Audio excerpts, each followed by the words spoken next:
এভাবেই একবার বানিয়ে খাও। উচ্ছে কথাটা শুনলে পরে আমাদের সকলের ভয় লাগে, এ তো প্রচণ্ড তেতো, এ খাবো না। তো আমিও উচ্ছে খেতে একদম পছন্দ করতাম না। তো আমার ঠাকুমা বলতো, উচ্ছে খাবি, উচ্ছে খাওয়া না শরীরের পক্ষে খুব উপকারী। আজ উচ্ছে খাবো কি, উচ্ছে তো তেতো হয়। বলে চল আজকে উচ্ছে খুব ভালোভাবে সুন্দর করে রান্না করে দেবো, খেয়ে দেখবি একটুও তেতো লাগবে না। তো ঠাকুমা রান্না করার পরে সত্যি খেয়ে দেখলাম যতটা তেতো লাগে ঠিক ততটা তেতো মোটেও লাগেনি। তো তারপর ঠাকুমাকে জিজ্ঞেস করলাম, কিভাবে তুমি উচ্ছেটা রান্না করলে একটুখানি বলো। তো পুরো রেসিপিটাই ঠাকুমার কাছ থেকে আমি শিখে নিয়েছিলাম। তো আমি আজকে সেই ঠাকুমার স্পেশাল উচ্ছে চচ্চড়ি এখন কিন্তু বানাবো। তার জন্য লাগছে উচ্ছে, আলু, বেগুন আর লাগছে ডালের বড়ি।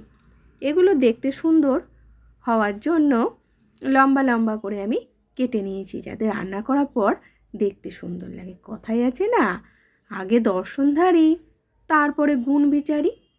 তো এবার উচ্ছেগুলোকে আমি কিন্তু খুব ভালোভাবে ভেজে নেব। আর উচ্ছে বেশি লাল লাল করে ভাজা হলে তেতো কিন্তু খুব কম লাগে, ওই জন্য উচ্ছেটাকে খুব ভালো করে আগে ভেজে নেব। এভাবেই কিছুক্ষণ নাড়াচাড়া নাড়াচাড়া করে উচ্ছেটাকে আমি ভাজতে থাকব। উচ্ছেটা আমার ভাজা হয়ে গেছে, উচ্ছেটা কিন্তু আমি পুড়িয়ে ফেলিনি, পুড়িয়ে ফেললে আবার তেতো লাগবে। এবার উচ্ছেগুলোকে আমি আলাদা করে তুলে নিয়েছি। এবার তার সঙ্গে বেগুন আর আলুটা ভেজে নেব। আর অল্প সামান্য পরিমাণে আমি পেঁয়াজ দিয়েছিলাম, ঝাল দিয়েছিলাম যতটা আমি খেতে পারবো সেই অনুসারে কিন্তু আমি কাঁচা লঙ্কা দিয়েছিলাম। এবার বেগুন, আলু, পেঁয়াজ, কাঁচা লঙ্কা সমস্তটাই ভালোভাবে লাল করে ভেজে নেব। এভাবে কিছুক্ষণ নাড়াচাড়া করতে করতে আমার বেগুন, আলু, পেঁয়াজ, লঙ্কা সমস্তটাই ভালোভাবে ভাজা হয়ে গেছে। আর এই উচ্ছের চচ্চড়ির জন্য কিন্তু ডালের বড়ি লাগছে, তাই ডালের বড়িটা প্রথমেই আমি ভেজে তুলে রেখেছিলাম। এভাবেই কিছুক্ষণ নাড়াচাড়া করব যতক্ষণ না এটা লাল হয়ে যায়। এভাবেই নাড়াচাড়া করতে করতে আমি ভেজে নেব। আর এদিকে খেয়াল রাখবো যাতে নিচে লেগেও না যায়।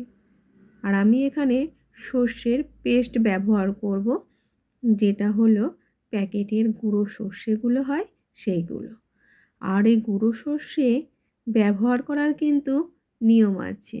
প্রথমে উষ্ণ গরম জল, যেটাতে আমি আঙুলটা একটুখানি ডুবিয়ে রাখতে পারবো, সেই অনুসারে গরম জলটা নেব।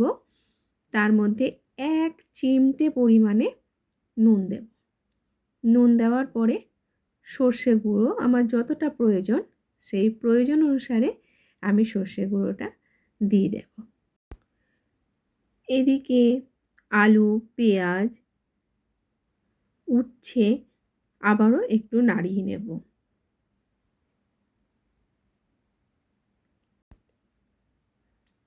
এবার দেব পরিমাণ মতো নুন, হলুদ, আর কালারের জন্য দেব অল্প পরিমাণে কাশ্মীরি লঙ্কার গুঁড়ো। খুব ভালো করে মশলাগুলোকে আমি মিশিয়ে নেব। আর ওদিকে সর্ষের পেস্ট তৈরি করে কিছুক্ষণ রেস্টে রেখেছিলাম, ওটা আমি চামচের সাহায্যে একটুখানি গুলে নেব। গুলে নেওয়ার পরে ওপর থেকে আমি জলটা দেব, আর নিচে খোসাটা কিন্তু থেতিয়ে যাবে। তো ঠিক এই যে এরকম হয়েছে এখন দেখতে, আমি এবার ওপর থেকে আস্তে করে জলটা ঢেলে দেব। এটা খুব সাবধানে ঢালতে হবে যাতে এই খোসাগুলো তরকারির মধ্যে পড়ে না যায়। পড়ে গেলে সর্ষের খোসায় পেটে ব্যথা করে, এই জন্য আমি এটা দিই না। আর একটু তিতকুটে ভাবও তরকারিতে চলে আসে। খুব ভালো করে এবার নাড়াচাড়া করে নেব। নাড়াচাড়া করার পরে সেদ্ধ হওয়া পর্যন্ত অপেক্ষা করব। সেদ্ধ হয়ে গেলে পরে আমি নামিয়ে নেব। আমার ঠাকুমা বলতেন, যে তেতো জানিস তো সপ্তাহে 2 দিন খাওয়া আমাদের খুব দরকার শরীরের পক্ষে। সেটা শীতকাল বল গরমকাল বল, এটা কোনো ব্যাপারই নয়, সব সময়তেই খাওয়া যায়।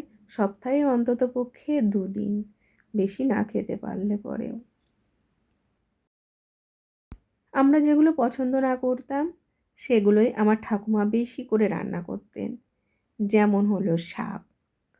বলতেন, হ্যাঁ শাক জানিস তো খাওয়ার আগে প্রতিদিন সর্বপ্রথম শাক খেতে হয়, শাক দিয়ে খাওয়া শুরু করতে হয়, আর টক দিয়ে শেষ করতে হয়। এটাই আমার ঠাকুমা বলতেন। তাই প্রতিদিন নানা রকমের বিভিন্ন রকমের শাক রান্না করতেন আর আমাদের জোর করে করে খাওয়াতেন। খুন্তির সাহায্যে চাপ দিয়ে দেখে নেব যে আলু সেদ্ধ হয়েছে কি না। এভাবেই কিছুক্ষণ রান্না করতে থাকবো। রান্না হয়ে গেলে টেস্টের ব্যালেন্সের জন্য আমি সামান্য অল্প পরিমাণে চিনি দিয়ে দেব।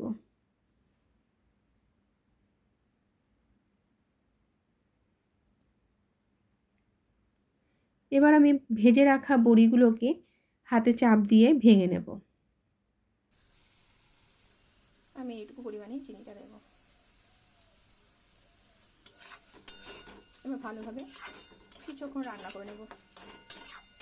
যেহেতু আমি এটা শুকনো শুকনো করব, এই জন্য বেশি জল আমি রাখবো না। আর এই তেতো চচ্চড়িটা গা মাখা হবে, কোনো ঝোল থাকবে না, এই জন্য যেটুকু জল আছে আমি শুকিয়ে নেব। চিনি দেওয়ার পরে কিছুক্ষণ আবারও নাড়িয়ে নেব।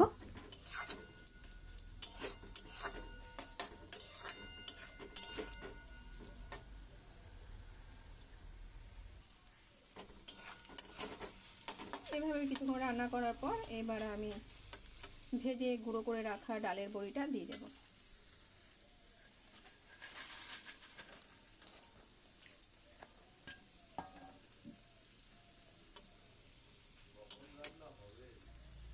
যেহেতু এটা উচ্ছের চচ্চড়ি সেই জন্য আমি একটুও ঝোল রাখবো না। এবার নামানোর আগে ডালের বড়িগুলো দিয়ে আবারও কিছুক্ষণ নাড়িয়ে নেব। আমি যখন এই রান্নাটা খাই, ঠাকুমার প্রিয় রান্নাটা যখন করি, ঠাকুমার কথা বারবার মনে পড়ে। ঠাকুমা জিন্দাবাদ, এত সুন্দর উচ্ছের একটা রেসিপি আমাকে শেখানোর জন্য। তো তৈরি হয়ে গেল উচ্ছের চচ্চড়ি। তো যারা উচ্ছে খেতে পছন্দ না করো তারা এভাবে একবার উচ্ছেটা বানিয়ে খেয়ে দেখো কেমন লাগে।